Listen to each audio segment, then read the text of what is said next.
Bom, então, boa tarde. Hoje é o 33º encontro de cravistas em quarentena e a gente recebe com muito prazer a Ana Paula Segurola. Ana Paula é licenciada em órgão e em cravo pelas faculdades da Universidade da República do Uruguai e na Universidade Nacional de Artes de Buenos Aires, na Argentina. E na França ela se especializou com o Hilton Yunsky e o Huguette Dreyfus, e tem uma carreira extensa como solista, tocando com orquestra, já participou de óperas barrocas, gravou CDs com Gabriel Shebor e tem também participado como professora convidada do Programa de Educação Permanente e Pós-Graduação da Universidade da República no Uruguai, além de colaborar como colunista na revista Sinfônica do Uruguai. Então, Ana Paula, eu fico muito feliz que você tenha aceito o convite. É uma honra para nós, tenho certeza que vai ser muito interessante a sua palestra. Então, é com você. Muito obrigada, eu que agradeço o convite. É um prazer, um honor estar convidados para este ciclo de palestras. Tem sido muito interessante. É uma iniciativa maravilhosa. Então, mudamos de língua. Ahora vamos a hablar en español, si me permiten, así estoy más cómoda. Bueno, como lo dice el título, voy a referirme a la ornamentación en las intabulaciones de música vocal profana, chanson, frótola, madrigal, romance, en el Renacimiento. Pero me gustaría primero hacer una contextualización e invitarlos a reflexionar sobre algunos puntos antes de pasar directamente al tema de la intabulación y de la ornamentación de las intabulaciones. Voy a compartirles la pantalla.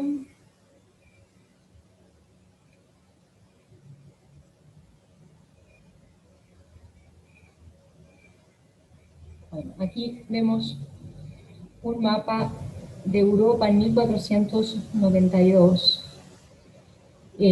Bueno, voy a referirme al periodo que conocemos como Renacimiento, que se caracteriza, entre otras cosas, por el florecimiento de la práctica de la intabulación y como consecuencia del desarrollo de un nuevo arte instrumental. Y esta es la afirmación principal de mi pesquisa, de mi pequeña investigación. Las ideas del humanismo, incluyendo la revalorización del aspecto moralizante de la música, así como su capacidad de generar placer y disfrute personal, y el invento de la imprenta, produjeron una nueva y extraordinaria difusión de la música que llamaríamos culta.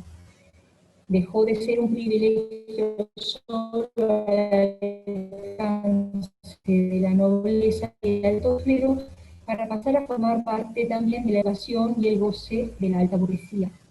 Su ejecución, confiada a músicos profesionales en la iglesia y en los ámbitos más refinados, se contribuyó también en un apreciado entretenimiento de las clases altas que consumían una amplia literatura musical profana, publicada en toda Europa para uso doméstico.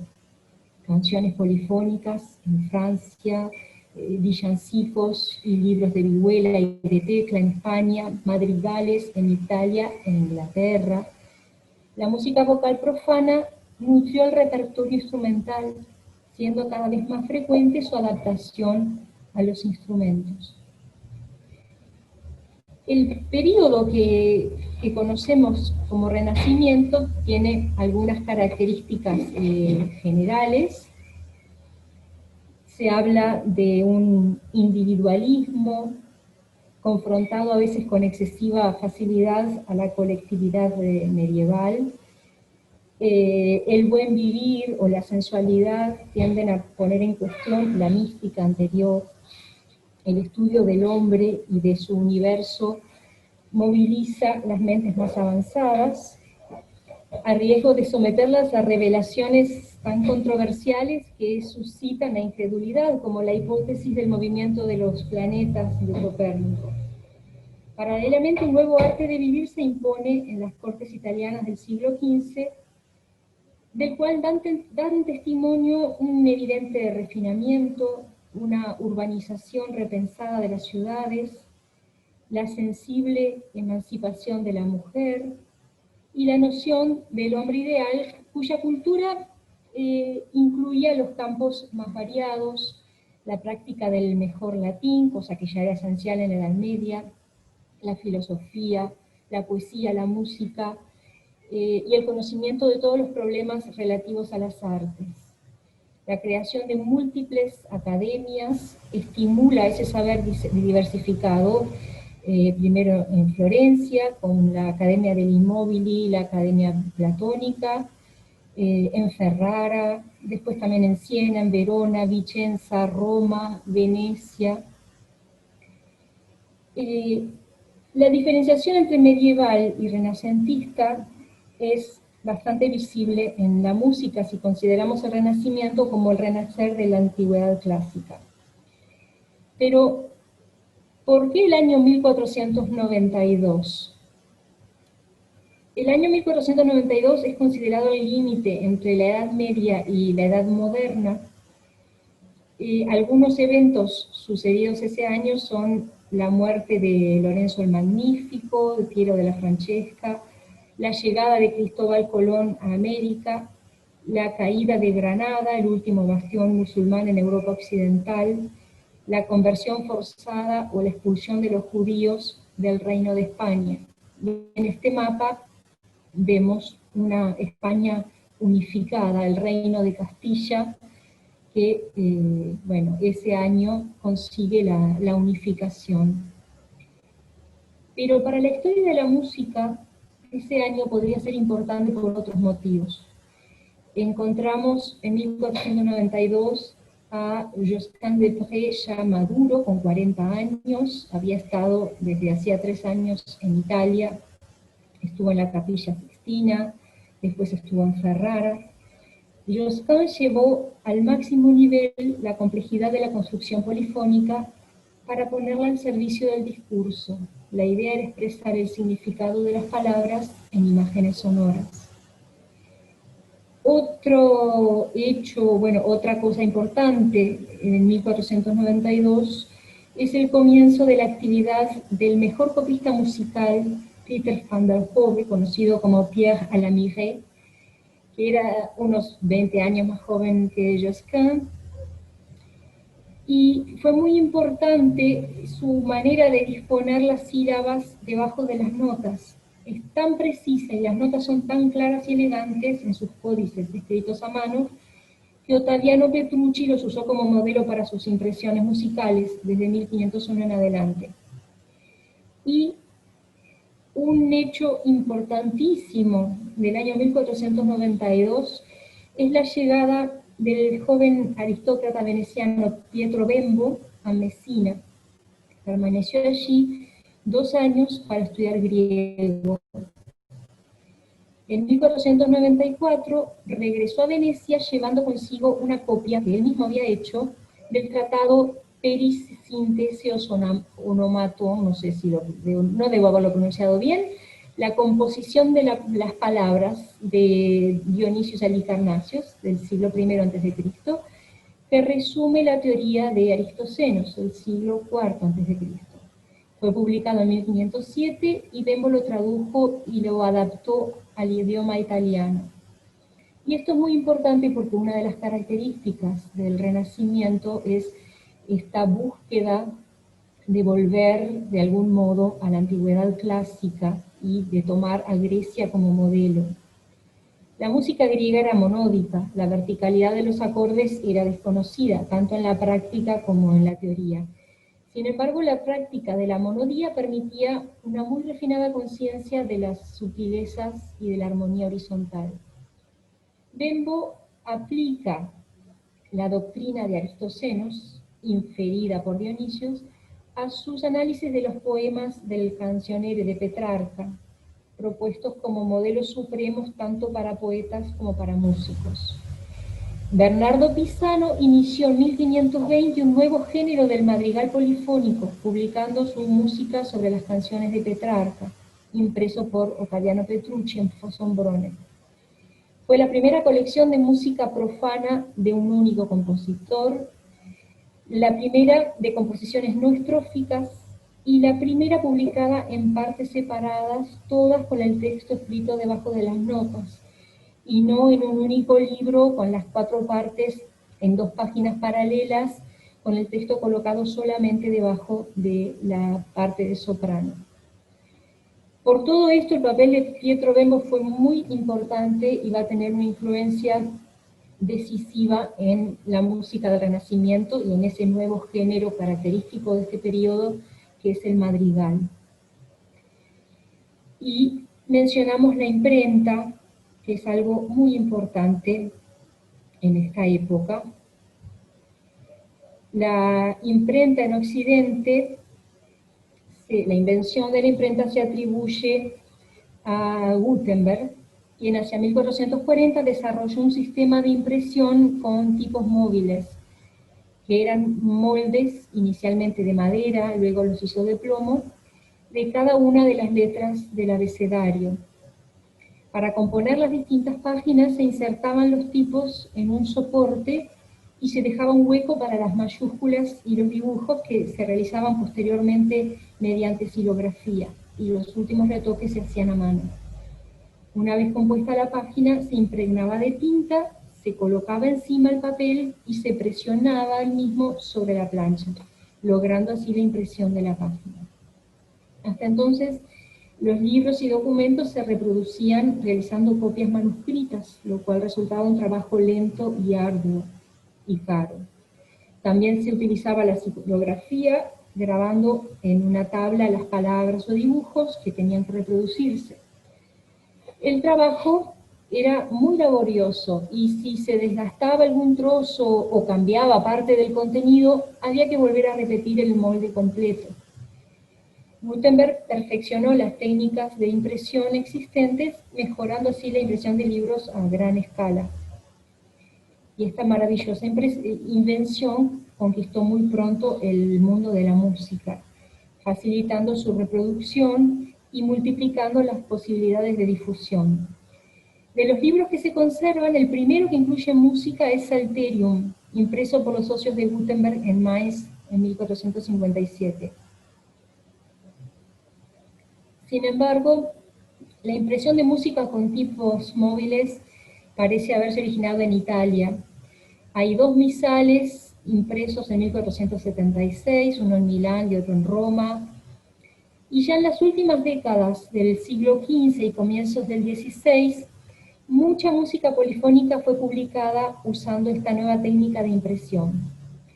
En este contexto destaca la figura de Ottaviano de Petrucci, quien, si bien no fue el primer impresor de música, ni el primero en utilizar tipos móviles, fue el primer gran impresor y editor de música, y sus publicaciones se constituyeron en importantes fuentes para la difusión y el conocimiento de la música italiana vocal para laúd y para órgano.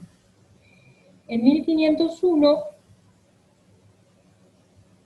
se hizo la primera publicación, el Harmonische Musisches Odecaton A de Petrucci, que incluye composiciones de Ockeghem y Busnois, además de otros compositores franco-flamencos.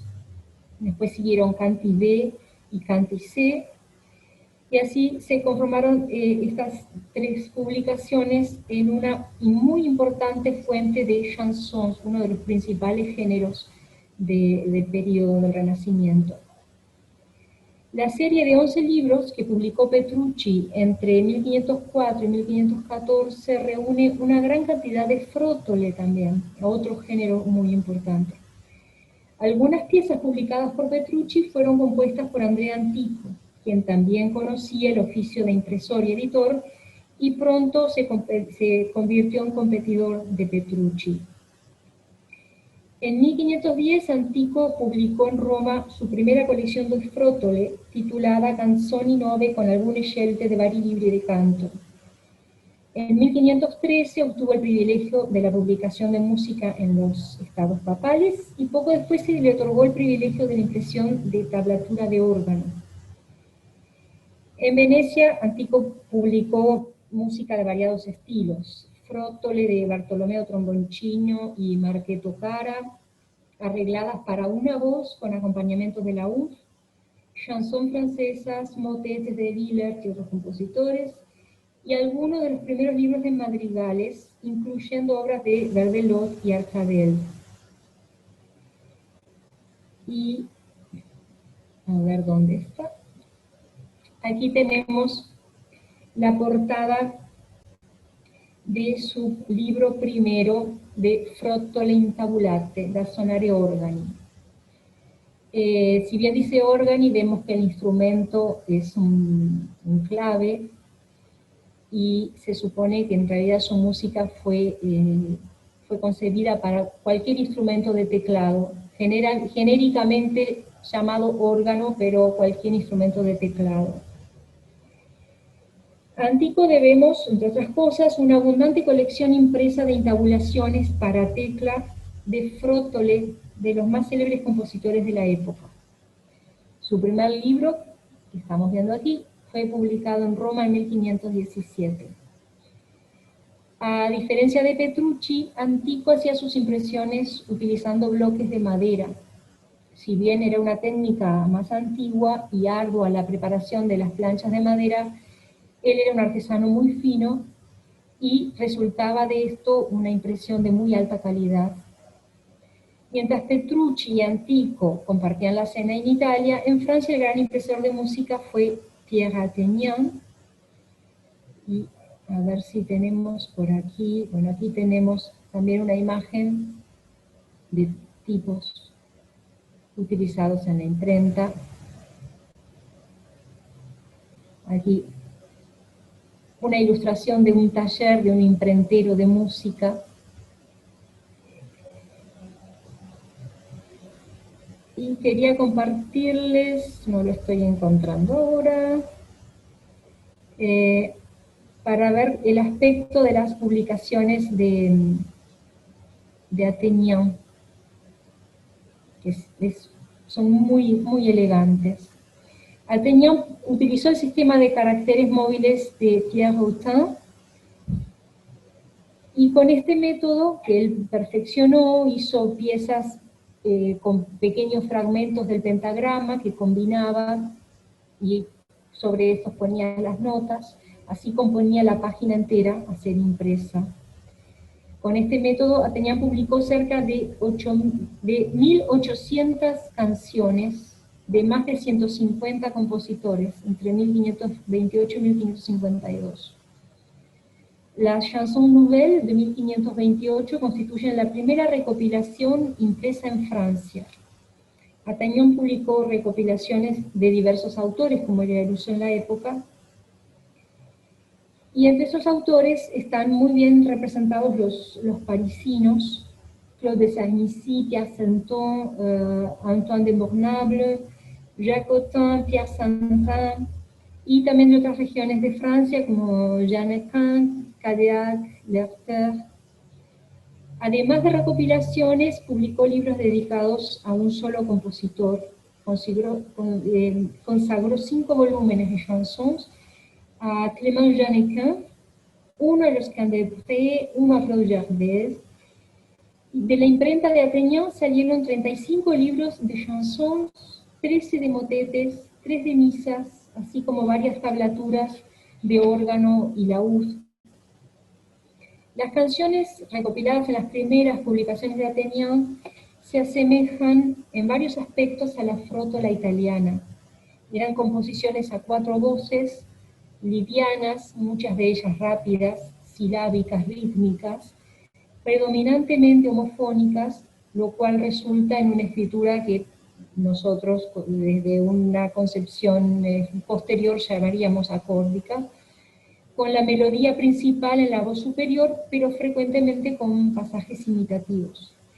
En la chanson de Jean Equin especialmente se encuentran efectos descriptivos.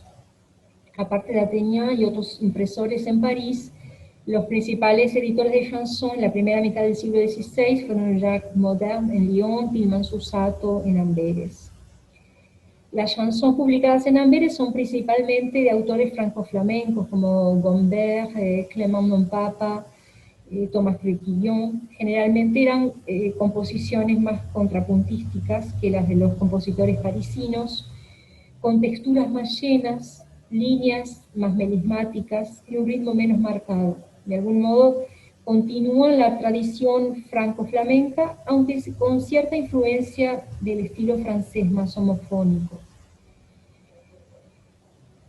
Otros nombres se destacan en la impresión de música, como Adrien Lerroy, Robert Ballard, Pierre Hallege, Etienne Briard, Nicolas Duchamin, entre tantos otros. O sea, la invención de la imprenta y la utilización de los nuevos métodos para la impresión de música cambió muchísimo la posibilidad de difusión de la música, que ya de por sí viajaba. Después vamos a ver ejemplos como de una chanson francesa, Douce Mémoire, de la cual hay versiones españolas, por ejemplo de Cabezón, y hay una versión polaca, que nos parece un lugar tan distante en el mundo de ese momento. Si miramos el mapa, nos parece muy distante Polonia de Francia o de España, y sin embargo la música viajaba, circulaba, era copiada, era reversionada, y vamos a encontrar ejemplos, algunos especialmente muy viajeros. Otro punto sobre el que podemos reflexionar es la relación entre música y poesía, las correspondencias e interacciones, las relaciones estructurales entre las letras y la música, los géneros comunes a ambos, entre los cuales están la canción, la frótola y el madrigal. Si bien el amor, la belleza y la naturaleza en sus manifestaciones más inspiradoras son los temas favoritos de la poesía renacentista, y muchos de los músicos más célebres pusieron música a esos textos, también la literatura erótica llegó a la pluma de los poetas capaces del máximo refinamiento. En este periodo liberal, tolerante, permisivo, las reacciones no fueron siempre favorables. Esto lo atestigua, por ejemplo, Erasmo en su Institución Cristiana del Matrimonio. Él afirma que en ciertos países se ha vuelto una costumbre publicar todos los años canciones nuevas que las jóvenes señoritas aprenden de memoria. El tema de estas canciones es un marido engañado por su mujer, una jovencita de vida licenciosa, un encuentro furtivo con su amante. Los géneros principales de la música vocal profana en el Renacimiento italiano son el madrigal y la frótola. En la historia del Renacimiento italiano, los pensadores, arquitectos o pintores toscanos juegan un rol esencial en la evolución de la ética y de la estética, bajo la influencia del retorno a la antigüedad. Paradojalmente, mientras Brunelleschi, Alberti, Donatello, Botticelli o Mantegna innovan en este sentido, los grandes nombres llamados a representar el arte musical en tierra italiana son sobre todo extranjeros. Son los nombres de los maestros franco-flamencos o formados en esta escuela, que son maestros del contrapunto, de la técnica del contrapunto, que en ese momento estaba en la cúspide del arte musical, y figuran como los especialistas indudables de la música religiosa. Algunos de los extranjeros que se verán atraídos por Italia son Josquin des Prez, que ya mencioné antes, Jacob Obrecht, Antoine Blumel, el Genet llamado Carpentras, de quien después voy a mostrar una intabulación que hice, Jacques Arcadel, Jacques Bus, Cipriano de Ror, Jean de Mac, Adrien Villers, Claudin de Sarmizy, que entre otras cosas proveía de cantantes a la corte de Ferrara, y Roland de Lassus. Teóricos y músicos como Zarlino y Adrian Wielertz, ambos amigos de Pietro Bembo, interpretaron y tradujeron el ideal poético impulsado por Bembo en preceptos de composición polifónica. Este grupo de célebres extranjeros activos en Italia conformó una generación de compositores de madrigales que brindaron un nuevo modelo a sus contemporáneos.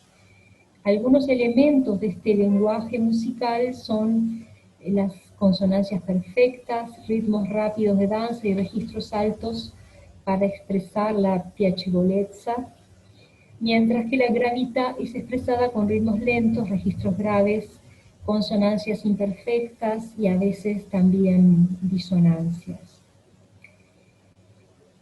La música profana de concepción netamente italiana vivió un muy buen momento. La frótola, a mitad de camino entre lo popular y lo aristocrático, de notable calidad, que tomaba trozos de canciones populares, pero los trataba de un modo que complacía a los oídos cultivados, fue un género impulsado por Isabella d'Este.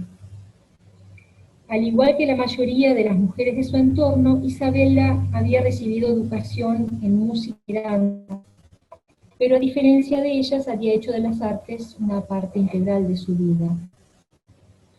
Muchos de los grandes artistas italianos de su tiempo, como Leonardo da Vinci, Tiziano, Castiglione y Ariosto, le rindieron tributo. Isabella disfrutaba mucho del recitado de poesías con acompañamiento musical. La monodía acompañada por el laúd ganó un lugar de privilegio. Muchos poetas enviaban sus versos a Isabella para ser musicalizados por los más famosos frotolistas de la corte, que eran Marco o Marchetto Cara y Bartolomeo Tromboncino. Las relaciones entre las literaturas italiana y francesa en el siglo XVI han sido objeto de numerosos estudios que establecen la influencia que pudo ejercer el urbanismo italiano bajo los reinados de François Pisanier o Henri de Deuxième, pero también la independencia de Francia, en el sentido de que en vez de adoptar exclusivamente el latín, contribuye al florecimiento de su lengua a través del impulso del pensamiento antiguo, de temas poéticos tratados libremente. Entonces, en Francia, si bien hay una influencia de la poesía y de la música italiana, no se adopta el latín como lengua para las artes, sino que se defiende la importancia de la lengua francesa. A los temas medievales, como el trabajo de los campos, vienen a agregarse sobre el modelo del retorno a la antigüedad de fuente italiana, géneros nuevos como la égloga, una composición poética que idealiza la vida de los pastores y del campo para tratar temas humanos generales como el amor, que seduce a Clément Marot y a Rémy Belleau, y también todo tipo de pensamientos bucólicos que vemos en las poesías de Du Bellay, en las poesías de Ronsard, publicadas con el título de Bergerie, y más tarde la pastoral. En este contexto nos sorprende la permanencia de temas como las estaciones, los animales o las flores, los cuales encuentran en la primavera el lugar de una concentración mágica bajo el denominador común del amor. Esta estación, metáfora maravillosamente bien elegida para la idea de renacimiento, brinda el ambiente de toda la escuela poética francesa, en el centro de la cual la Pléiade se distingue como el punto más alto. La Pléiade fue un grupo de poetas, una academia de música y poesía creada por Jean-Antoine Dubaïf, y en su círculo se destacan Pierre de Ronsard y Joachim du Bellay, estudiosos de los grandes maestros clásicos, pero defensores de la lengua francesa como lengua culta. Los nuclea el deseo de unir la música a la poesía, a la manera de los griegos y latinos, si bien la falta de testimonios directos deja mucho espacio a la especulación. La idea que prevalece es que el ritmo musical debe seguir la métrica de los versos, la armonía de las voces es puesta al servicio de la poesía. La canción polifónica, que toma impulso en el siglo XV, participa de esta exaltación de las praderas y los montes con elementos anecdóticos y sugestivos. Muchos son los músicos que realizaron adaptaciones musicales de poemas de Ronsard. Algunos de los más prestigiosos son, por ejemplo, Guillaume Posselet, Roland de Lassus, Claude Lejeune. Algunos les consagraron libros enteros o una buena parte de su trabajo, como Nicolas de la Grotte, Philippe de Monts, Guillaume Bonny, Jean de Castro, Javis Martin. Y cabe mencionar que las similitudes con el madrigal no son fortuitas. Esto se confirma en el uso de un figuralismo tipo, frases descendentes, repeticiones, ritmos vivos, cromatismos, falsas relaciones, en función del texto. La idea es que la música ilustre el texto. Una de las más célebres chansons de Saint-Missy sobre un poema de Clément Marot es Tant que vivrai.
¿Podemos continuar?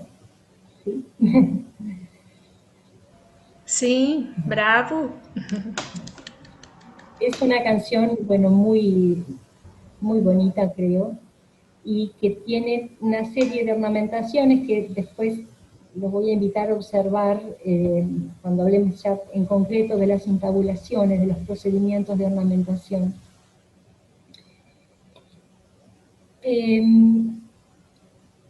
En el Renacimiento, la música forma parte de un cierto arte de vivir.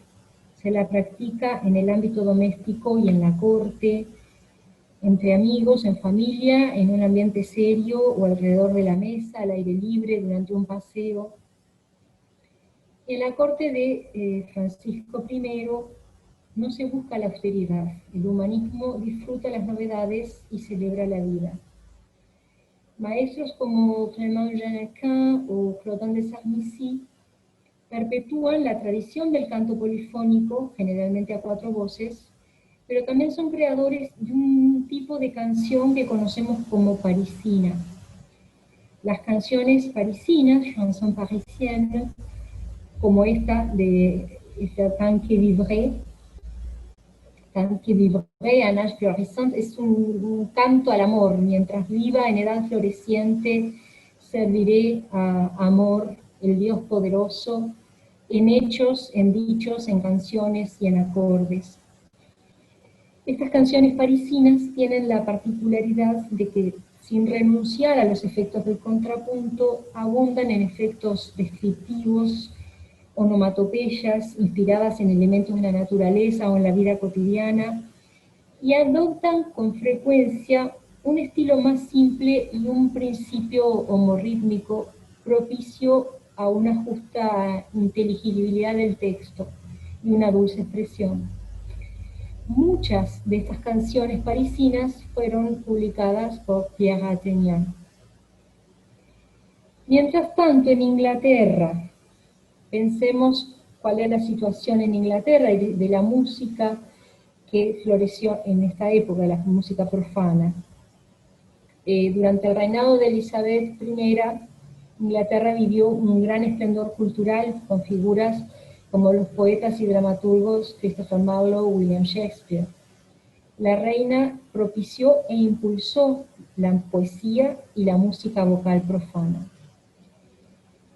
En la Inglaterra del siglo XVI, la música estaba ganando un lugar cada vez más importante en la ideología social humanística de la aristocracia, seguida por la alta burguesía. Considerada una práctica especialmente edificante, la música era tenida en gran estima por sus beneficios no solo en lo individual, sino para la sociedad en su conjunto. La corte y las casas importantes contrataban músicos y maestros de música, y la demanda de libros para el uso doméstico aumentó considerablemente.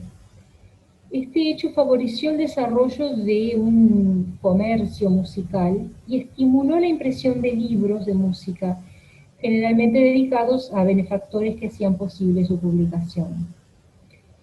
El uso de material musical preexistente era muy común en el Renacimiento, tanto en la música coral litúrgica como en la música secular.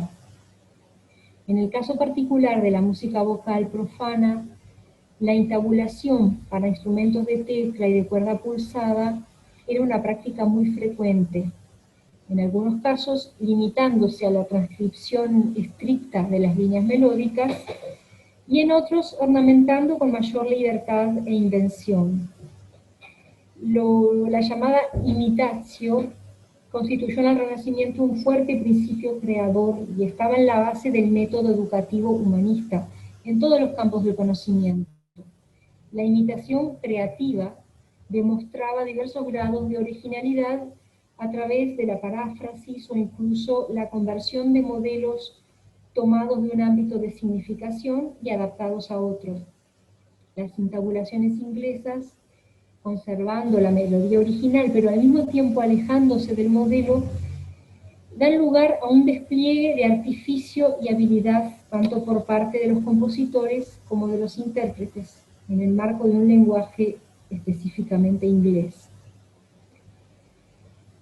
Pensemos ahora cómo era la situación en España. Estamos haciendo una especie de recorrido por el mundo conocido, por los principales centros de Europa, para pasar después propiamente a ver cómo se daba esta práctica que llamamos intabulación y la ornamentación en las intabulaciones. Bajo el reinado de Isabel y Fernando, los reyes católicos, se habían manifestado los primeros intentos de los músicos españoles por liberarse de las influencias francesa e italiana predominantes durante el siglo XIV. El cancionero de palacio constituye un magnífico testimonio del arte español, tal como se desarrolló a finales del siglo XV. Contiene toda clase de piezas de diversa inspiración, romances, villancicos de tema amoroso o religioso, de compositores destacados, entre los cuales se puede citar a Juan de Anchieta, Francisco de Peñalosa y Juan de la Encina. El siglo XVI, conocido como el siglo de oro español, es un periodo en el que el arte español llegó a su apogeo y es naturalmente la época más estudiada de la música española. La música instrumental y profana fue creada y escrita para el servicio de la corte real y para deleite de las casas señoriales. La polifonía española, al igual que la de toda Europa de finales del siglo XV y comienzos del siglo XVI, se hallaba bajo la fuerte influencia del estilo franco-flamenco. En España esta influencia estaba reforzada por el hecho de que Carlos V nació y se educó en Flandes. Se sabe que cuando viajó a España para asumir el trono heredado de su abuelo, Fernando de Aragón, fallecido en 1516, entre sus servidores figuraban sus cantores e instrumentistas de Bruselas, además de trompetas, pífanos y tambores. Lo acompañaba su hermana Eleonor, célebre clavicordista, que había sido discípula del maestro flamenco Bredemers entre 1507 y 1515 en Bruselas. Carlos V trajo a la corte española todo un plantel de músicos extranjeros, quienes junto a los españoles formaron la capilla musical más brillante de su época. Entre ellos se destacan Nicolas Gombert y Tomás Crequillon, los más puristas dentro de la escuela flamenca, que siguieron rigurosamente el estilo imitativo inaugurado por Josquin des Prez. El efecto que estos autores tuvieron sobre la música española es muy grande, y esto lo demuestra la cantidad de glosas para órgano y vihuela realizadas sobre sus obras por Antonio de Cabezón, Enríquez de Valderrábano o Esteban Daza. Según consta en los libros de la Casa Real de Castilla, Carlos V nunca contó con una capilla musical formada por cantores españoles. Los que le acompañaban cuando iba a España y viajaba por Europa eran los mismos cantores flamencos que formaban su capilla de Bruselas. Pero gracias a su esposa, la emperatriz Isabel, nieta de los reyes católicos y prima de Carlos V, la corte real española acogió y protegió a artistas famosos como Antonio de Cabezón, Francisco de Soto, Mateo Flecha, Juan García de Basurto, Pedro de Pastrana, Bartolomé de Escobedo, Luis de Narváez, Diego Pisador y Miguel de Fuenllana, entre muchos otros que deleitaron al emperador y su familia. Felipe II, hijo de Carlos V, gran amante del arte y de la música en particular, fue un importante mecenas, aún más que su padre Carlos V. Sus viajes por Italia, Flandes, Alemania e Inglaterra favorecieron el intercambio del arte hispánico con el de otras naciones. En su séquito viajaron Antonio de Cabezón y su hermano Juan. Entonces aquí ya vemos cómo, a pesar de lo difícil que puede resultarnos imaginarlo para esta época, Cabezón, el organista ciego, junto a su emperador, viajó por muchos países de Europa. E incluso habría que ver si se encuentran más pruebas, más documentos que lo prueben, pero se intuye, se ven algunas ciertas semejanzas en maneras de ornamentar de Cabezón y de algunos compositores ingleses. Entonces, esto explica que no haya estilos nacionales muy diferenciados en lo que refiere a la ornamentación, que después vamos a ver. Y veamos ahora propiamente ¿qué es esto de la intabulación? Esta práctica que yo les decía que es algo muy típico de esta época, y no solo que es algo muy típico, sino que es lo que funda un nuevo arte instrumental, lo cual es una afirmación bastante grande. Una parte importante del repertorio instrumental en el Renacimiento es la música vocal adaptada a los instrumentos polifónicos de tecla o de cuerdas pulsadas. Esta práctica, llamada intabulación, consiste en colocar en una tablatura, o sea, en una escritura para los instrumentos, todas las voces de una composición polifónica cuyas partes se publicaban separadamente. Las tablaturas son sistemas de notación musical. Muchas de ellas representan las posiciones de los dedos en la tastiera, como vemos aquí este ejemplo de Okimielasi, en la tastiera o sobre el teclado. Otras tablaturas para tecla consignan las letras que representan a las notas y el ritmo, o también números, como vemos en este ejemplo tomado del libro de Venegas de Nestrosa. También la música de Cabezón, publicada por su hijo, está escrito en este tipo de notación, en la que tenemos tantas líneas como voces. La mayoría de las piezas son a 4 voces, pero también hay pequeños dúos. Cada línea representa una voz de la polifonía, y los números a los que se agrega un puntito para indicar cuál es la octava en la que se toca, representan las notas. El 1 es Fa y así sucesivamente. Otras notaciones se acercan bastante a nuestro sistema actual. Hay muchísimos ejemplos de chansons francesas, frottole, madrigal intabulados, lo cual marca el nacimiento de un género fundamental para explicar el desarrollo de un lenguaje instrumental en el Renacimiento. Al mismo tiempo, la intabulación contribuye a la difusión excepcional del repertorio vocal renacentista, permitiendo a los melómanos el acceso a la música más elevada de su tiempo sin la necesidad de contar con un cuarteto vocal, por ejemplo.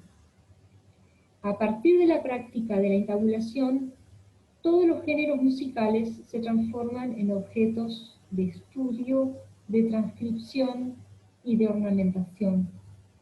Misas y motetes, así como todo tipo de canción de los orígenes más diversos y de los autores más renombrados de la época, alimentan el repertorio entabulado para la laúd, la vihuela y los instrumentos de tecla, y nos referimos al clave, virginal, espineta, órgano, clavicordio, en versiones procedentes de Francia, Polonia, España, Holanda, Alemania, Inglaterra. En diversos países de Occidente se expandió la influencia de la escuela franco-flamenca. Por todas partes, los organistas y los tecladistas en general transcribieron para sus instrumentos las canciones francesas y los motetes latinos compuestos por Obrecht-Josquin y sus alumnos. La actividad musical era muy intensa y los intercambios de un país a otro, de una corte a otra, eran frecuentes. Esto explica que en España y en Polonia, en Italia y en Inglaterra, hacia 1530, el repertorio fuese similar y que los ornamentos, trinos y mordentes característicos de la música de teclado adoptaran en todos los países en el siglo XVI figuras similares. Las instrucciones más claras acerca de cómo transformar una composición polifónica en una intabolatura de teclado las encontramos en Il Transilvano, el libro de Girolamo di Ruta, cuando explica il vero modo de intabulare ciaschedun canto, el verdadero modo de intabular cualquier cantus, describe 2 tipos de intabulación, con y sin disminuciones. No todas las piezas son apropiadas para disminuir. En composiciones en las que hay muchas notas negras, hay muy poco lugar para hacer disminuciones. Las piezas que admiten más disminuciones son generalmente aquellas que tienen valores largos. Una de las cuestiones a tener en cuenta es el tratamiento de las voces intermedias, especialmente en lo que se refiere a la técnica de tocarlas con una mano para facilitar la ejecución de las disminuciones en la otra. También señala Diruta que si las voces están demasiado apartadas para ser tocadas, pueden introducirse algunos cambios, como por ejemplo subiendo el bajo una octava o incluso cambiando las partes. Aunque las voces de la pieza original estén escritas en partes separadas, el resultado, si se realiza la intabulación siguiendo las instrucciones de Diruta, es generalmente un acompañamiento acórdico en la mano izquierda, con la mano derecha libre para improvisar disminuciones si así se desea. En España, varios autores usan la expresión poner en el monacordio, queriendo decir adaptar al teclado una obra vocal. En la música polifónica, cada voz se escribía por separado, de modo que un cantante solo tenía a la vista su melodía y no podía ver simultáneamente lo que hacían otros cantantes. Los músicos profesionales que conocían bien la polifonía eran capaces de tocar leyendo de las partes separadas. Y todos los tratados de la época insisten en la necesidad de cantar y conocer la música vocal para saber tañer bien. Poner en el monacordio era un procedimiento para comprender la polifonía de una manera práctica sobre el instrumento. El tañedor aprendía, a través de esta práctica, las reglas, estilos y peculiaridades de la música vocal. De este modo se pasa de la independencia de la escritura para cada voz a una superposición de líneas horizontales, y de un concepto horizontal de la música a una visión que es horizontal y vertical a la vez. Cabe señalar la diferencia entre poner en el monacordio y glosar en el monacordio. O sea, esta segunda expresión indica la conjunción de la práctica de la entabulación y la aplicación de glosas. Ana Paula, desculpa, você pode repetir as duas expressões para eu entender melhor, que eu não consegui entender? La primera es poner en el monacordio. Esto es poner en la escritura para tecla las voces de la composición polifónica. Si son 4 voces que están por separado, se ponen todas juntas, se escriben todas en una escritura apropiada para el instrumento de tecla.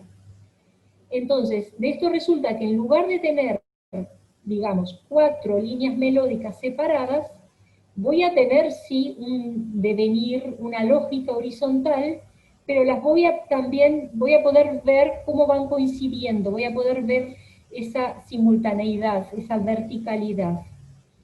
Poner en el monacordio es entonces traducir para una escritura para tecla la composición polifónica. La segunda expresión es glosar en el monacordio. Entonces esto implica el primer procedimiento más el agregado de glosas, de ornamentaciones improvisadas. Obrigada. De nada, ¿qué hacer? Los instrumentos de tecla fueron a la vez destinatarios y protagonistas de la práctica de la entabulación. Fue conformándose un nuevo repertorio instrumental, a la vez que el desarrollo de la habilidad de los intérpretes y el gusto de los oyentes influyó en el estilo de la música vocal susceptible de ser intabulada. Entonces vemos por un lado que la escritura, el repertorio para tecla se nutre del repertorio polifónico, pero al mismo tiempo una parte de ese repertorio polifónico va adoptando algunas características como el ser más homorrítmicos, para tener una mayor comprensión del texto, que también favorece la futura intabulación. Hay una influencia mutua, y por esto los instrumentos de tecla son destinatarios de esta práctica, pero también son protagonistas en cuanto a influir en el estilo de la composición polifónica. Yvonne Roxette, en su obra La música para órgano en los siglos XV y XVI, explica que la detención de las voces sobre una armonía completa y estable, tal como la encontramos en la música vocal contrapuntística del siglo XV, es más bien un punto de encuentro fugitivo, que acentúa las cadencias y ordena la composición, pero sin constituir esto que nosotros llamamos acorde, esta consonancia vertical, un atractivo en sí. Y ella afirma que es sin duda bajo la influencia de la música para tecla y para laúd, que insiste sobre las armonías instantáneas, que a fines del siglo XV se comienza a escribir composiciones enteras formadas de acordes. Las partes que cantan no tienen más existencia independiente, sino que se integran en las armonías sucesivas. El espíritu constructivo de la música de tecla a comienzos del siglo XVI presenta sistemas rítmicos en los que la periodicidad de los tiempos fuertes y las cadencias comienza a fijar la movilidad del flujo sonoro, y sistemas armónicos donde los acordes, lo que nosotros llamamos acordes, van guiando al oyente. Los instrumentos favorecen esta transformación, y es por esto que el estilo armónico y los ritmos marcados se van estableciendo. En gran medida el progreso en la construcción de instrumentos y el talento creciente de los virtuosos hacen posible el nacimiento de un estilo propiamente instrumental. Y me permito también hacer un paréntesis, y es que en la conformación de este estilo y el desarrollo de la técnica instrumental tiene una importante influencia el rol de la música en la sociedad y la actitud hacia la ejecución instrumental. En el siglo XV se comparaba elogiosamente la música a la voz de los ángeles, que provoca la resonancia de los cielos y procura la recreación de todos los corazones tristes y desolados. Hay un documento que señala que la música está entre las 3 ocupaciones dignas de los príncipes. Esto lo escribió Ruy Sánchez de Arévalo en una obra dedicada al rey de Castilla, Enrique IV. Estas 3 ocupaciones dignas de los príncipes eran el cordial,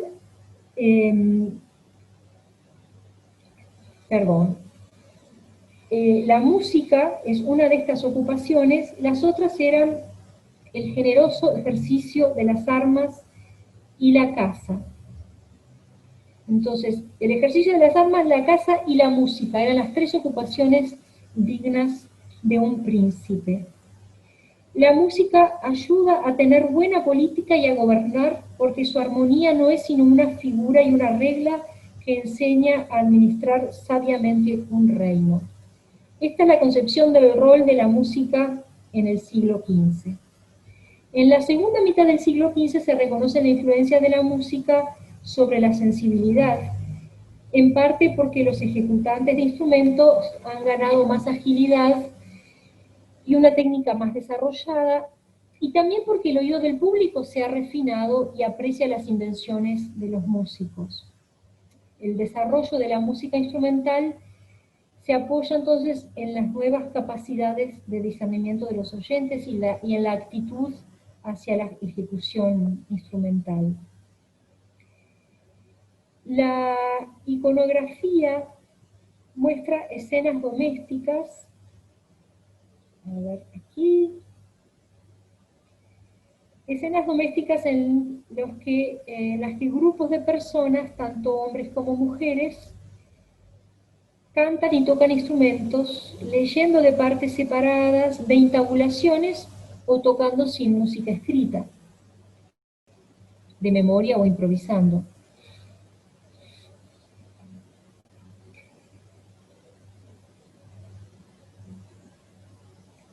Las ideas humanistas sacaron a muchas mujeres de la invisibilidad que habían sufrido en los siglos anteriores.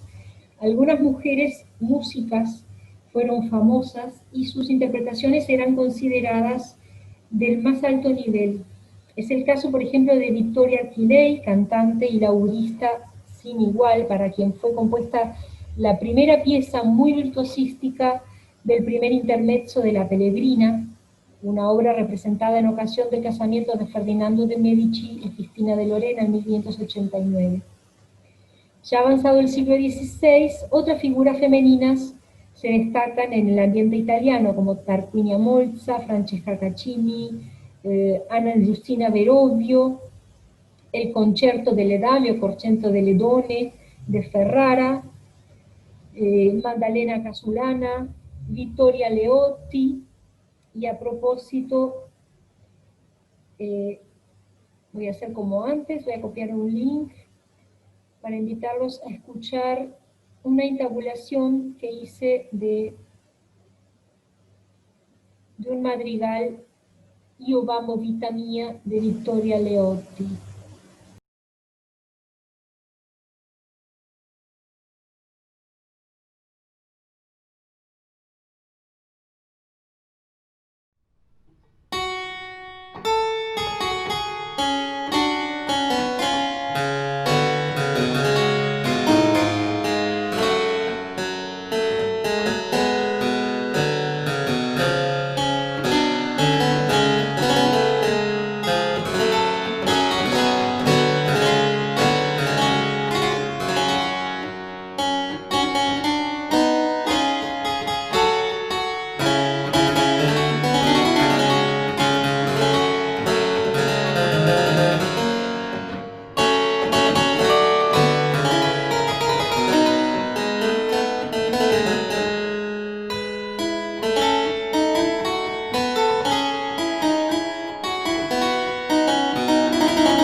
Otra cosa a tener en cuenta es cuántas mujeres fueron protagonistas de la producción musical e importantes difusoras de la música. Esto tiene que ver con una actitud hacia la música, hacia la educación en general, una actitud favorable a la educación, a la práctica, a la ejecución en un instrumento, y al valor no solo moralizante, sino también al aspecto de deleite personal, que es más valorado de la música. Esta práctica musical de la entabulación, por supuesto, requería instrumentos, entre los cuales desempeñaban un rol muy importante los instrumentos de tecla, claves, espinetas, virginales, clavicordios. Del mismo modo que ocurría con otros objetos usados en la vida cotidiana, gran cuidado y gasto era dedicado a la decoración de instrumentos, que frecuentemente tenían pinturas alegóricas o mitológicas y escenas pastoriles. En algunos casos incluso estaban decorados con incrustaciones de piedras semipreciosas. Los instrumentos, además de su valorada función musical, eran objetos de arte en sí mismos. Y muchos de estos instrumentos incluían en su decoración inscripciones escritas en latín. En muchos casos esas frases tenían una intención moralizadora. Como vemos aquí algunas, el trabajo una vez terminado es placentero. Los dioses han establecido que la virtud se obtiene con sudor. La vida es breve, el arte es duradero. Otras frases reflejan la visión músico-cosmológica de Pitágoras, lo cual es tema para todo otro estudio muy extenso. Un elemento central en la ideología musical del Renacimiento era el interés por las ideas griegas acerca de la armonía del mundo y el ordenamiento musical del cosmos. Estas ideas, atribuidas a Pitágoras, sobrevivieron en la Edad Media y generaron nuevo interés y reelaboración en el Renacimiento. Para Pitágoras, el número, entendido como un orden armónico de las partes, era el principio ordenador del universo. Del mismo modo que los intervalos musicales consonantes, puros, pueden expresarse numéricamente según la división proporcional de una cuerda, así también, según Pitágoras, las distancias entre las esferas celestes podían expresarse como relaciones numéricas. De aquí surge la idea de la armonía de las esferas, que ejercía su influencia sobre el alma humana, y el alma humana podía ser purificada y recuperar su estado armónico a través de la música apropiada. Entonces, un tema frecuente en el Renacimiento es el poder de la música sobre el alma humana, los animales e incluso sobre objetos inanimados. Entonces, aquí tenemos algunas frases, algunas de las tantas frases que se han encontrado en instrumentos y que reflejan parcialmente esta idea de la influencia del cosmos, de la armonía del universo, en la armonía de la humanidad y la armonía del alma humana. Esta foto en concreto es de un instrumento que está aquí en Buenos Aires, hecho por Sebastián Núñez, réplica de un virginal Mother and Child Brookers, que es muy bonito. Acá tenemos el Child, es un octavino que se coloca encima, se coloca aquí en este borde y se acoplan los dos instrumentos. Entonces se pueden tocar separadamente o acoplados. Bueno, ya tratando de ir ya directamente al punto, perdón todo el viaje alrededor, pero es que cada cosa da para muchas reflexiones que hacen al contexto en el que esta música fue producida y cómo fue hecha en los instrumentos y por qué y cómo era la función. Pensando ya en el tema de la ornamentación,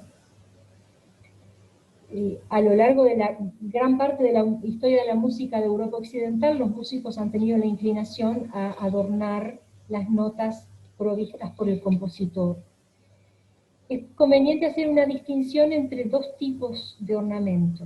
Uno es la aplicación de patrones de figuraciones rápidas, improvisadas o semi-improvisadas, lo cual produce variación melódica. Y el otro tipo es lo que conocemos como adornos, ornamentos melódicos convencionales que se aplican a una nota en particular.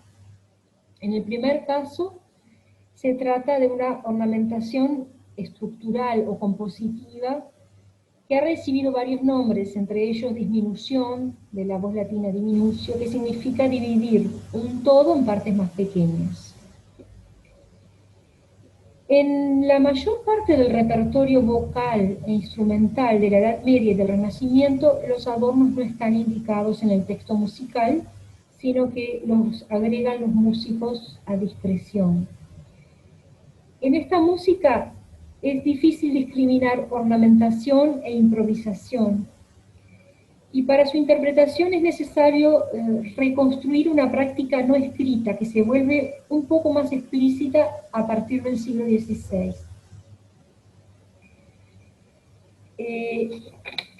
Lo que se llaman propiamente técnicas de disminución, bueno, reciben distintos nombres, es descrita en varias fuentes. Tenemos, por ejemplo, aquí una imagen que seguramente todos conocemos de Ortiz, de una página del Tratado de Ortiz, que ilustra cómo ornamentar un intervalo. Muchos son los tratados, que después voy a mostrarles una lista de algunos de los principales tratados de esta época sobre ornamentación. Tenemos uno de 1529 de Martín Agrícola, y después los más conocidos, que son los de Ganassi, 1535, Ortiz, 1553, Bermudo, 1555, Santa María, 1565, Dalla Casa, 1584, Bassano, 1585, Sacconi, 1592, Viruta, 1593, Botticelli, 1594. Los idiomas y la terminología varían, pero coinciden en distinguir los adornos aplicados a una nota y los llamados passaggi, glosas, disminuciones, divisio, que son ornamentos agregados entre las notas, sea entre dos notas, como vemos aquí, o en pasajes más largos. El tratamiento de estos últimos ornamentos presenta un estilo individual, pero todos estos autores muestran una intención pedagógica, presentando para cada intervalo diferentes maneras de disminuir. Dan normas prácticas a los tañedores, a los ejecutantes, intentando reconciliar las reglas del contrapunto vocal con las necesidades nuevas del instrumento y de los instrumentistas, constituyendo así una guía para el estudio. Varios tratados incluyen piezas musicales con la ornamentación escrita a modo de ejemplo y sugerencia de aplicación de los modelos. Frecuentemente se asocia el Renacimiento con la polifonía vocal, pero si la polifonía vocal era claramente el tipo predominante de composición musical, ciertamente no era la única forma de interpretarla. Y la intabulación se fue haciendo una práctica cada vez más frecuente y objeto de estudio de los músicos. Era muy común reducir a un instrumento todas las voces de una pieza instrumental, de una pieza vocal, todas las voces menos una que era interpretada por la voz u otro instrumento. Esta técnica de acompañamiento, que muchas veces ha sido llamada con la parte, Diego Ortiz la explica en su tratado de glosas, como la tercera manera de tañer el violón con el címbalo, que es sobre cosas compuestas. Y dice Ortiz, hace de tomar el madrigal o motete o otra cualquier obra que se quisiere tañer y ponerla en el címbalo, como ordinariamente se suele hacer, Y el que tañe el violón puede tañer sobre cada cosa compuesta 2 o 3 diferencias o más. La segunda manera es el soprano glosado, y en esta manera de tañer tiene más gracia que el que tañe el címbalo no taña el soprano. Quiere decir que una de las maneras de hacer esta intabulación es con un instrumento o una voz solista que hace la parte de soprano con ornamentaciones, y el instrumento de tecla haciendo las otras voces, omitiendo la voz de soprano. Esto es una técnica de transcripción primaria, y es lo que Ortiz llama tocar sobre cosas compuestas. No se puede afirmar con certeza dónde y cuándo se originó esta práctica, que continúa durante el periodo barroco. Pero cuando el primer manual fue publicado en Italia, esta era una técnica muy organizada y desarrollada. Probablemente muchos de los tratados sobre ornamentación estuviesen dirigidos a la instrucción del músico aficionado, ya que este arte era una parte importante de la técnica del profesional. Es una demostración de virtuosismo en el siglo XVI, es el poder interpretar ornamentando, glosando, haciendo disminuciones. Esta práctica es frecuente y común en varios países de Europa, presenta convergencias y divergencias, pero podemos encontrar coincidencias en patrones usados en distintos lugares. Si bien podemos hablar de estilos de ornamentación, encontramos muchísimas coincidencias. Algunas características generales del uso de la práctica de la ornamentación en el Renacimiento, que es diferente al uso en otras épocas, es que, primero, el estilo de ornamentación era libre. Ni la elección de uno u otro patrón, ni el lugar de la frase donde aplicarlo estaban estereotipados. Y no había signos que indicaran su uso, no había nada en la partitura que nos indicara o nos sugiriera que era un buen lugar para ornamentar. Eso estaba librado al criterio del ejecutante. Otra característica es que los patrones ornamentales, más o menos elaborados, seguían la melodía y no alteraban el fluir del ritmo de la pieza. Y otra característica es que se observaban y se ponía gran cuidado en preservar las consonancias verticales, lo que nosotros llamaríamos acordes, usando una terminología moderna. Aun cuando el desarrollo melódico y rítmico entre esas consonancias fuese muy libre. Quiere decir que tenemos como una estructura que podríamos llamar acórdica, y entre una consonancia y otra el fluir de las voces es muy libre y es totalmente librado al criterio del intérprete la ejecución, el desarrollo de los ornamentos.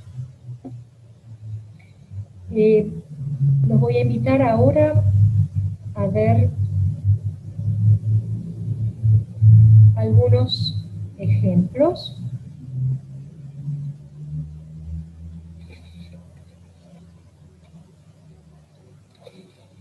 El tratamiento de los modelos vocales en las intabulaciones, vamos a ver distintos ejemplos. Este de aquí pertenece al Buchheimer Orgelbuch. La mayoría de las piezas contenidas en este libro son de Konrad Paulmann. Aquí tenemos algunos patrones de ornamentación, diseños en semicorcheas.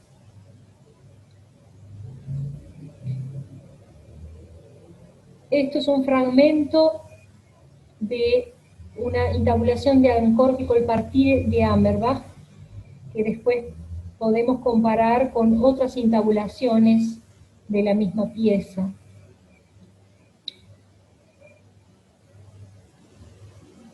Y esto es lo interesante, que tenemos dos fragmentos, sea, un fragmento, dos versiones de un mismo fragmento de Ancor que compartire, ambos de Hammerbach, pero una con mucho mayor ornamentación. Vemos que hay un diseño rítmico melódico que se repite, que las ornamentaciones están alternadamente en distintas voces de la polifonía.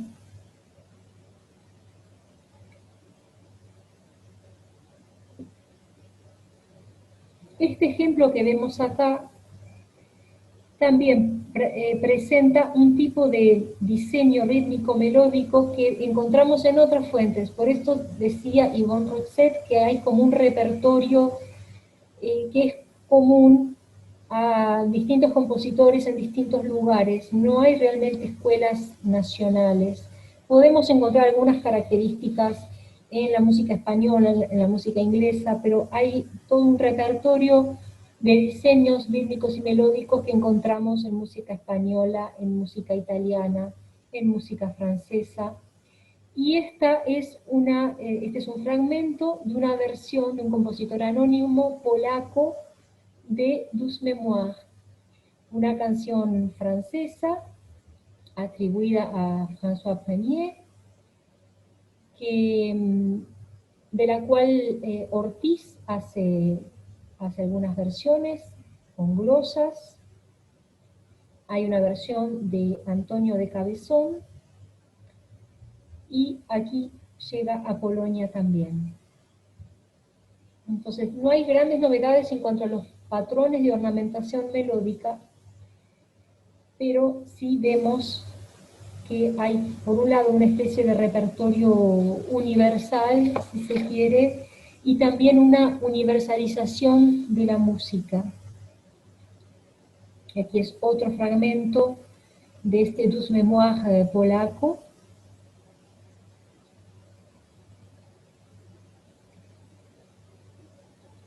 Bueno, aquí tenemos un fragmento de Douce Mémoire de Antonio de Cabezón. Y aquí tenemos lo que podría llamarse un ejemplo de ornamentación rítmica. Recordemos que en España tenemos indicaciones en el Tratado de Santa María de lo que nosotros en otro repertorio llamamos inégalité, desigualdad. Es lo que Santa María llama tañer con buen aire. Describe 4 maneras diferentes de hacer desiguales los valores escritos. Una para las negras y 3 para las corcheas.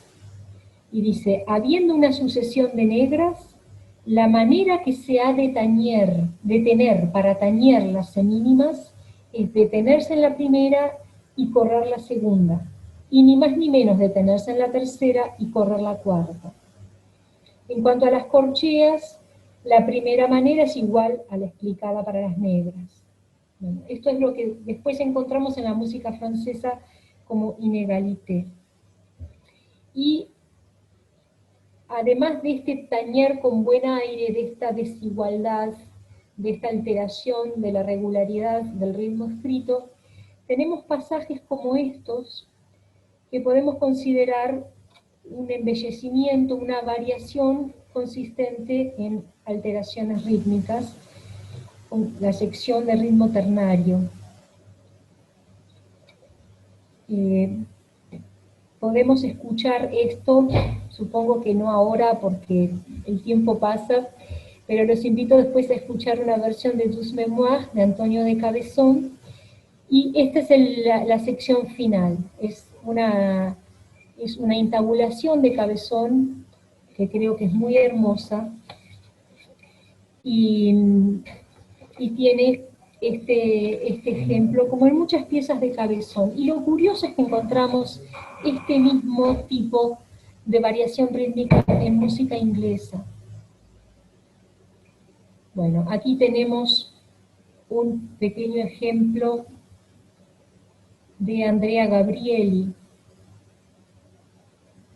Y vemos que ya a simple vista la ornamentación se concentra en una voz, que puede ir cambiando, pero se concentra principalmente en una voz mientras las otras tienen una escritura más acórdica. Esto suele ser así en las intabulaciones italianas y lo vemos mucho en la música de Andrea Gabrieli. Sin embargo, en Cabezón tenemos glosas. Bueno, aquí también tenemos un fragmento de Gabrieli con una gran ornamentación, mientras tenemos una escritura más acórdica.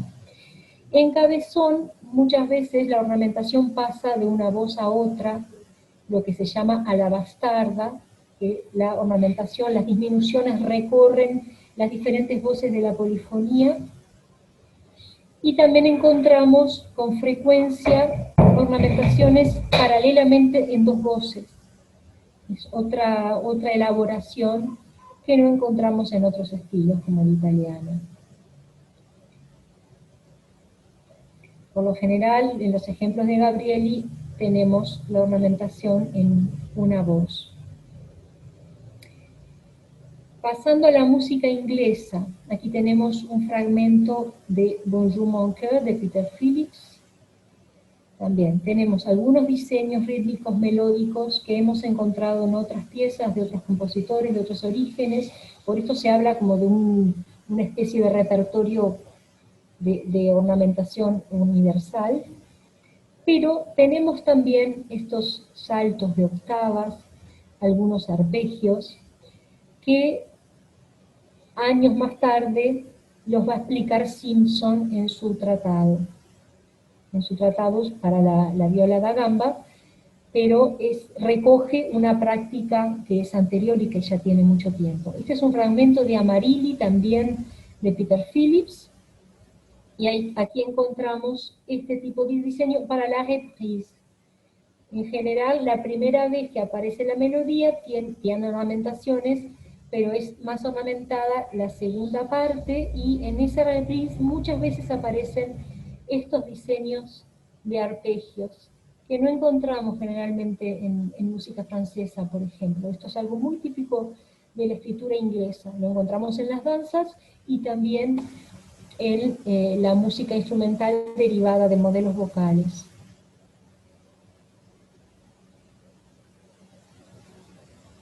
Aquí tenemos también ornamentación en dos voces simultáneamente, la alternancia de secciones ternarias, muy típico de la música española. Acá tomé varios fragmentos de intabulaciones de Athénien, esto es Tanquevivre, y vemos que hay imitaciones entre las voces, y los diseños melódicos rítmicos son más o menos los mismos que hemos visto en otras piezas. Ta ta ta ta ta tan, ta ta ta ta ta tan, ta ta ta ta ta tan. Esto aparece muchísimo en buena parte del repertorio intabulado. Esto es de Don Diancela, también intabulado por Athénien, publicado por Athénien.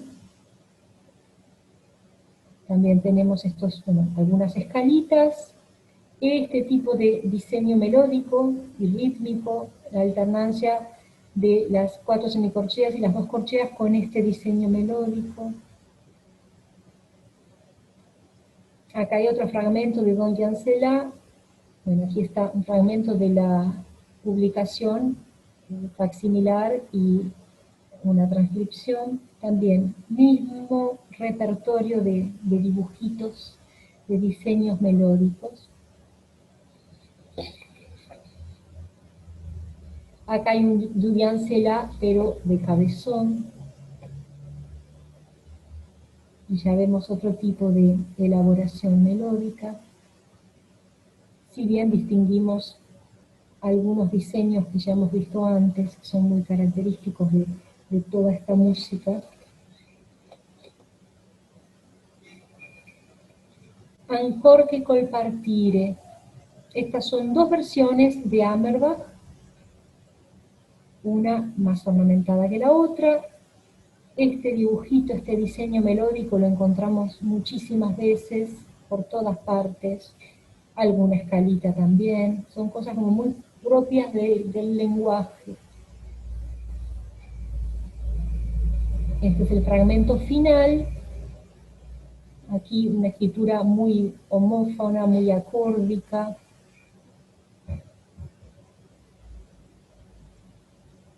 Y acá podemos comparar con una versión de Andrea Gabrieli y de Bernhard Schmidt.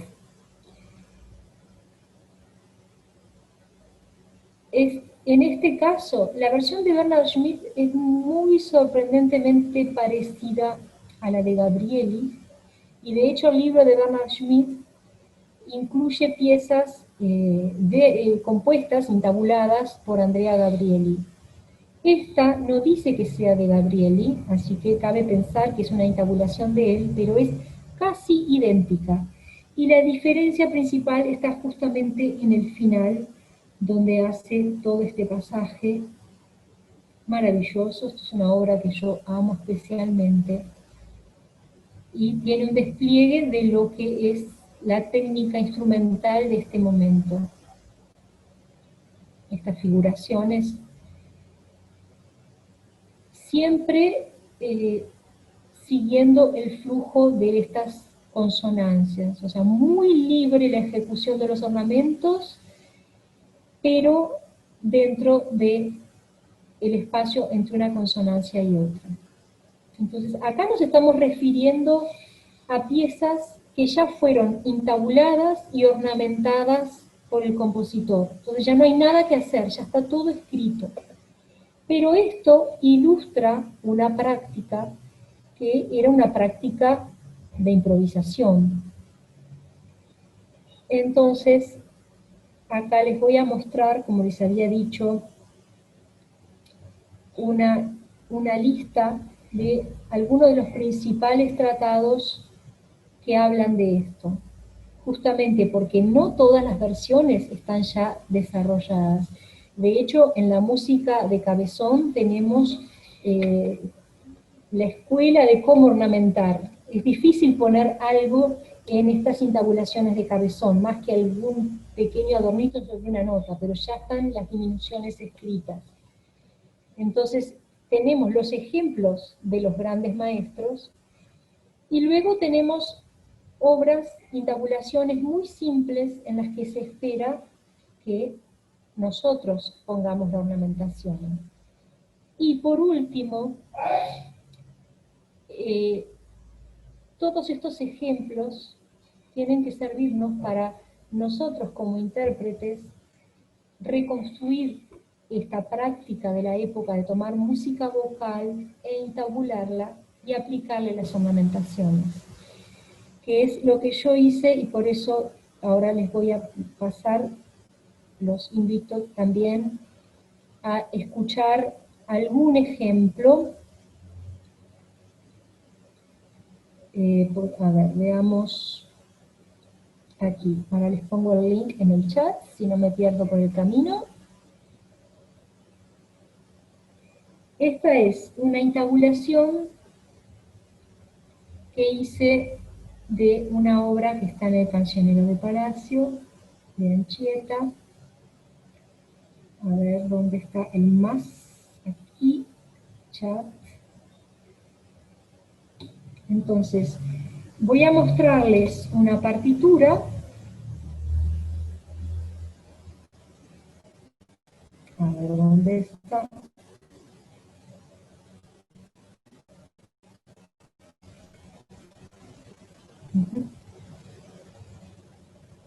Se me perdió, a ver dónde está.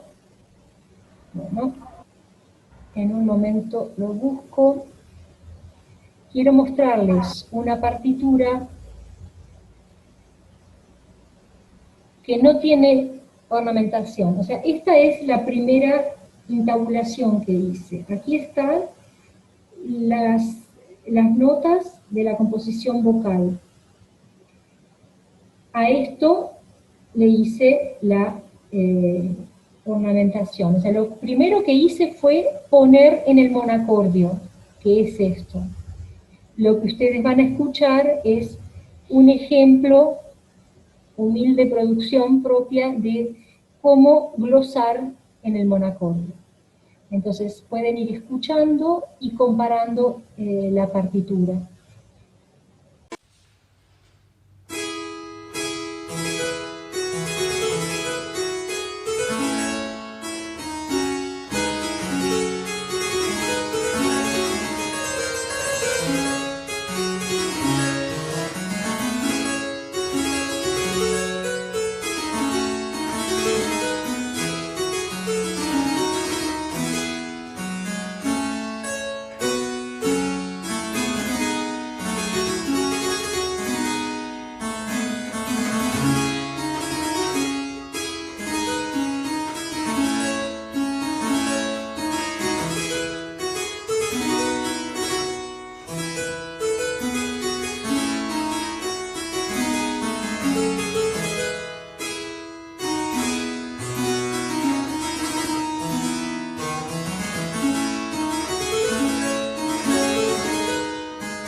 Entonces, bueno, este era un ejemplo de glosar en el monocorde. O sea, primero hacer la intabulación de las notas y el paso siguiente aplicar la ornamentación. Y si todavía están ahí, los invito a ver otro ejemplo, otra partitura, Allez Soupir, que es la versión francesa de Ite Caldi Sospiri. Antes había mencionado a el Gérard Genet llamado Carpentras, y de él intabulé una frótola Ite Caldi Sospiri con un texto de Petrarca. Fue un texto tan, bueno, es tan hermoso y fue tan admirado que también hubo una traducción al francés. Entonces aquí tenemos una versión de Claudin de Sarmizy. La Claudin de Sarmizy compuso una chanson sobre la canción Allez Soupir, sobre ese texto. Y bueno, esta es una versión ornamentada. Ahora voy a buscar.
entonces ahí estaba la versión intabulada con ornamentaciones y después una intabulación de las voces, exceptuando la voz del canto.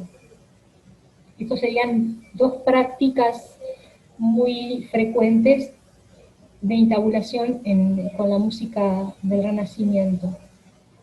Los géneros entonces más importantes, de los cuales hay una mayor producción, son la chanson, en España el romance, en Italia el madrigal, que es como la música culta, y la frótola con gran influencia popular. En Inglaterra también madrigales, y bueno, hay en toda Europa intabulaciones de estas músicas de los diferentes géneros y de distintos orígenes. Se comparte un repertorio de patrones de ornamentación y se comparte esta idea de la ejecución instrumental, de la ornamentación como muestra de virtuosismo, la ejecución de movimientos rápidos, escalas. Todo esto pasa a ser una parte importante de la técnica instrumental que no estaba presente en periodos anteriores. Tiene que ver con un gusto, por supuesto, con una especificidad en la transformación de un lenguaje vocal a un lenguaje instrumental, y también en el desarrollo de la técnica de los instrumentos, de la construcción de instrumentos. Son muchos procesos que se retroalimentan y que confluyen en la conformación de un estilo propiamente instrumental a partir de los modelos vocales. Bueno, esta era mi invitación de hoy, un recorrido por la Europa renacentista, tratando de ver cómo se vivía y cómo se hacía la música, y de alguna manera intentando jugar a hacer una música de ese periodo, reconstruyendo la práctica de la intabulación. Por eso les mostré algunos ejemplos intabulados por mí, y también antes les había mostrado el madrigal de Vittoria Aleotti. Es una fuente inagotable. Esa música no está intabulada de la época, o por lo menos no se conserva, no se sabe que hayan sido intabulados. Entonces ahí tenemos material para hacer. También hay otra gran mujer, Magdalena Casulana, que en el prólogo, en la dedicatoria a su primer libro de madrigales, que dedicó a Isabella d'Este, dijo que algo así como que quería demostrar que en este arte las mujeres también, o sea, quería demostrar que era falsa la vanidad de los hombres en querer atribuirse el arte, la posibilidad del arte musical, y ella, bueno, humildemente a través de su obra reivindica la creación de las mujeres. Bueno, eso es.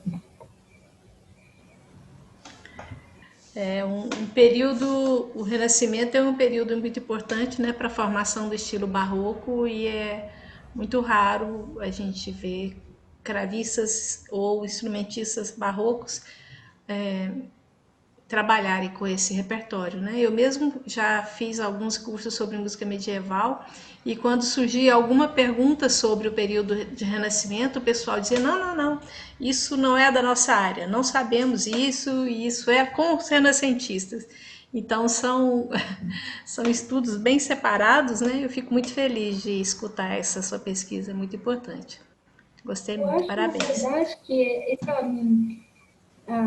a técnica instrumental que achamos nas intabulações é justamente a base do repertório barroco.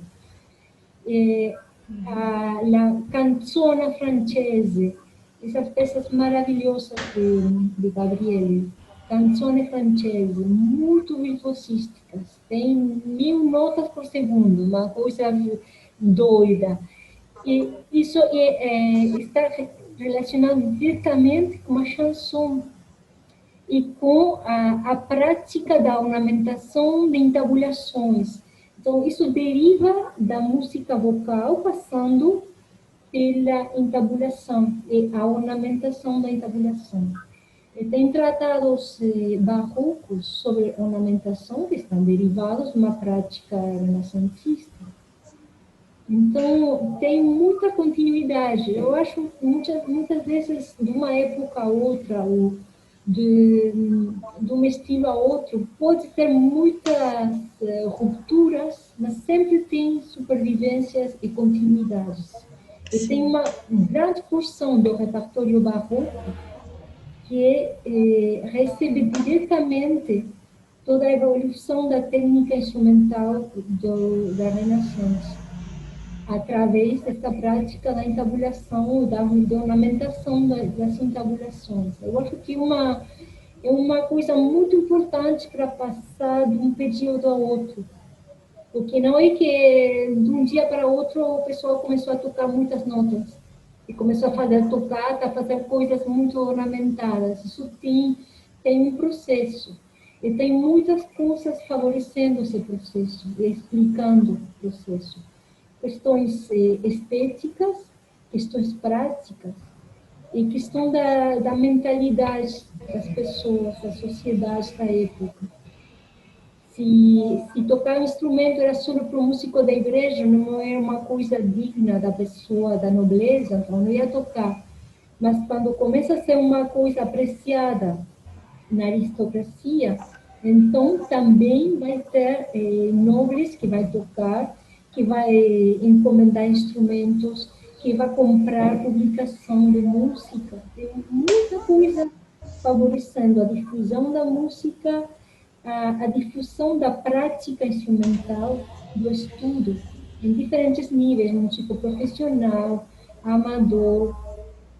Tem muitos fatores que vão confluir e que vão explicar a técnica instrumental do barroco, do começo do barroco, pelo menos. E tem também a linguagem das peças instrumentais do temprano barroco tem muito a ver com todo esse repertório vocal entabulado, ornamentado para feito. E não só a técnica instrumental, mas o estilo de composição também, né? As adaptações das peças de alaúde, de órgão para o instrumento, para o cravo, isso também foi um formador do estilo de composição, né? O estilo de composição e o estilo de execução caminham juntos, baseado nessas bases que você citou. Achei muito bom isso. Carlos, quer falar alguma coisa? Eu tenho uma pergunta. Primeiramente, parabéns pelo trabalho, achei muito interessante. Eu gostaria de saber uma opinião sua, assim, de uma maneira assim, pessoal, na verdade. Porque assim, sempre tem muito mistério no que concerne o ensino da ornamentação em música italiana, principalmente se seria com nota real, se seria com nota superior. E há muitos exemplos, por exemplo, o Johannes Gabrieli usa a nota real, o Andrés Gabrieli usa a nota superior, Tartini usa a nota superior, Diruta usa a nota real. Eu gostaria de saber se há algum critério para essa escolha, no seu caso, assim, na hora de interpretar a música. Tudo bem que a maioria das partituras que você dispôs já estavam escritas as ornamentações, mas, por exemplo, para uma interpretação de peça barroca, não renascentista, qual é o seu critério para poder escolher esse tipo de ornamentação? Tem uma coisa a considerar, quer dizer, o problema aí que, mano, não é um problema, é uma coisa a considerar. Nós estamos longe da época, então não temos uma tradição, tem uma interrupção, então tem que ir lá buscar, explorar, tentar reconstruir, tentar entender. Então, gostaríamos de ter certezas, sempre. Acho que é uma característica humana. Eu quero saber que isso é assim dá certo e ninguém vai falar o contrário. Isso é assim. Passa com tudo. E, na verdade, eu sempre falo uma coisa, assim, em geral, mas eu estudo, menos certeza eu tenho. Claro, tem coisas, você vai ler uma coisa, vai ler um documento, outro, então tem confirmação de algumas coisas, tá certo, né, que a gente não pode saber nada. Mas tem muitas coisas que a gente dá como coisa certa, até que acha um documento que prova outra coisa. Então, isso acontece muito. Eu me lembro, nada a ver, vou fazer uma parêntese. Eu me lembro quando eu estava estudando com a Huguette, uma vez, ela tinha uma atitude muito generosa comigo. Eu já não era uma menina, então a gente muitas vezes falava, ela tinha a generosidade de falar com quem fala um colega, mas eu estava aí para estudar com ela. Né? Mas ela falou uma vez que quando ela fez a gravação da música francesa, ela fez sem inégalité. E então, por quê? Porque até então ninguém conhecia a questão de inégalité. Você sabe que bom, ela morreu com mais de 80 anos, ela viveu todo o século XX. Então, durante o século XX, houve muitos musicólogos, estudiosos, cravistas, que foram achando documentação.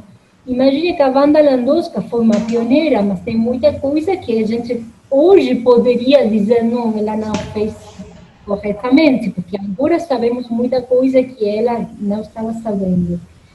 E aconteceu isso, alguém falou isso que não, ela não conhecia, acabava de saber da questão de inégalité e não se sentia ainda confortável. É uma coisa que é uma coisa estranha. Era mudar a cabeça, mudar o jeito de tocar, uma concepção do ritmo, da música. Então, e aí tem muita coisa que a gente quer ter certeza, mas pode ficar muito certo numa coisa até achar uma coisa diferente. Você trabalha o método contínuo de Dandrieu, mas isso não é universal. A gente quer ter princípios universais para resolver todas as situações. E não é assim, não é?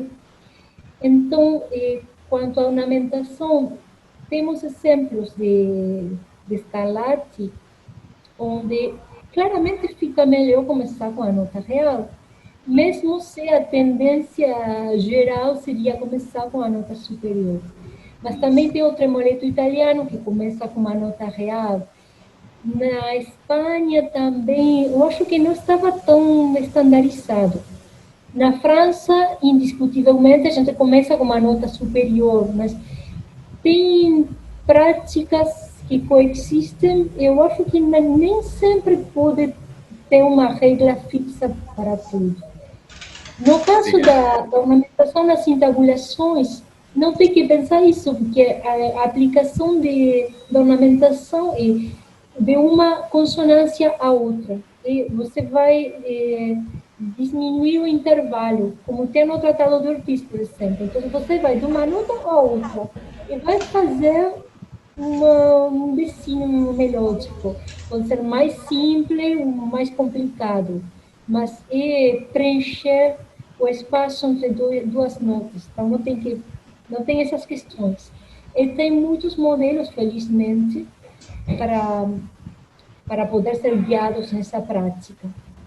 Modelos da época, dos tratadistas da época. Ok. Às vezes eu penso assim, será que é regional? Uma região fazia de um jeito, outra região fazia de outro. A música italiana renascentista é o que mais me dá mistério, assim. Até em fórmulas de compasso meio malucas, por exemplo, 4/6, 8/12. E são coisas assim que... De onde surgiu isso? Mas obrigado. Obrigada a você. Isso. Ana Paula, então eu te agradeço mais uma vez. Achei muito interessante sua palestra. Sem dúvida, é uma grande contribuição para nós todos, instrumentistas, e eu fico muito agradecida, viu? Que você tenha falado. Eu que agradeço. Maravilhoso, eu parabenizo você por essa iniciativa. Vamos ver se dá para continuar no ano que vem. Sim, nós já temos palestra marcada de janeiro e fevereiro. Certeza que continua. Até final de fevereiro está marcado. Já estou pensando em entrar em março. Maravilhoso, na Tá. verdade. Então tá bom. Grande abraço. Logo mais a gente se fala para ver o filme. Obrigada, querida. Tchau.